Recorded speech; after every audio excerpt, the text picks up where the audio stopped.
और सबसे पहले कि सब भाई लोग के नए साल के ढेर सारा शुभ। नमस्कार प्रणाम, हम सतीश सरकार और आप सब देखा तनी भोजपुरी चैनल हंगामा जंक्शन। तो आज हम पहुंच चुकल बनी भोजपुरी के सुपरस्टार प्रमोद प्रेमी जी के घर पे। उनसे बातचीत हुई और उनसे जानल जाए कि अभी कौन सा नया प्रोजेक्ट आ रहा बा या फिर कौन सा गाना अभी जौन बाकी अभी प्रोजेक्ट में चल रहा बा। तो सबसे पहले भैया हमारे चैनल हंगामा जंक्शन पर और स्वागत बा। नमस्ते प्रणाम और ये चैनल के देखे वाले सारे दर्शक लोग के, और सबसे पहले कि सब भाई लोग के नए साल के ढेर सारा शुभकामना। और नए साल में बहुत सारा गाना हमारा आवे वाला बा, आप सब प्यार आशीर्वाद देते रहो। बहुत सारा फिल्म भी रिलीज होके वाला बा, तो यही तरह आशीर्वाद प्यार आप सब बनल रखो।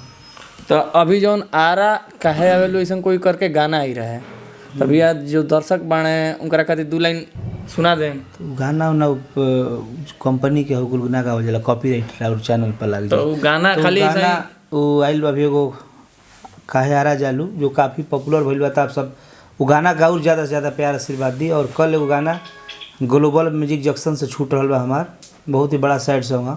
तो गाना के आप सब आशीर्वाद प्यार दे। तो गाना के बारे में कुछ बताएं भैया।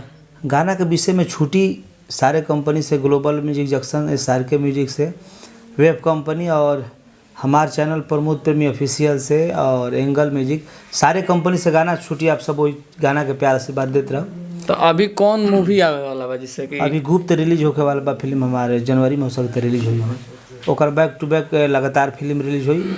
और सिनेमा घर तो 2 साल से बन रहे, बाकी लॉकडाउन के बाद खुलल बा सब थिएटर में फिल्म हमारा लागी।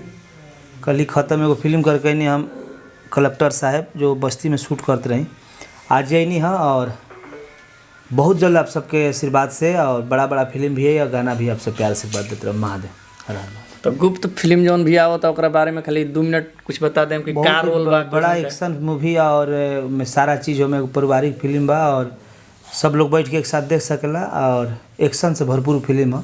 तो देखब तबे पता चली आपके। तो एगो छोटा मोटा कि का रोल बा और का ऐसा कुछ। अरे हीरो के रोल का रहला हूँ मैं, हीरो के रोल हुई तो मैं देखब तबे पता चली, बोलला से ना बुझाई। सारे दर्शक लोग के हैप्पी न्यू ईयर और बहुत सारा शुभकामना आप सब। भैया का अभी शेड्यूल बहुत बिजी बा, जब भी अभी हंगामा जंक्शन देख रहा बा उस चैनल के सब्सक्राइब कर ली और शेयर करी, कमेंट भी करी ताकि लोग तक पहुंच सके प्रमोद भैया के बात।